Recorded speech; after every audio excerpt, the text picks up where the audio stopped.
Assalamualaikum warahmatullahi wabarakatuh. Hello everyone. In this video this time we're going to discuss commercial papers in the world of banking used as an investment instrument to manage their liquidity. Let's look at a case study that happened in a company that used it, but had some problems.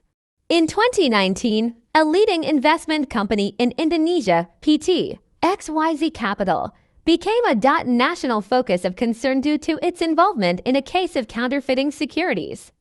The case began when some investors began to doubt the validity of the securities they received as collateral for their investments.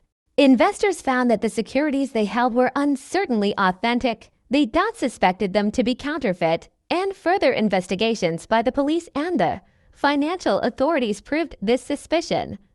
A thorough investigation found that PT XYZ Capital has given false securities to 50 investors worth a total of hundreds of billions of rupees.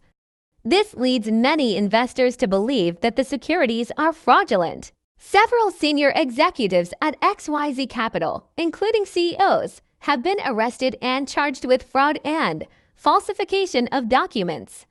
In the trial, it was said that the reason behind the action was to close the huge losses the company suffered as a result of poor investments in the stock and commodity markets. This case has changed the Indonesian investment world, and it also shows the importance of strict regulation and better supervision for investment firms to prevent similar cases from happening in the future. The Financial Services Authority (FSA) has then tighten the rules and strengthen surveillance. XYZ Capital has a huge problem with issuing counterfeit securities to investors, resulting in huge losses.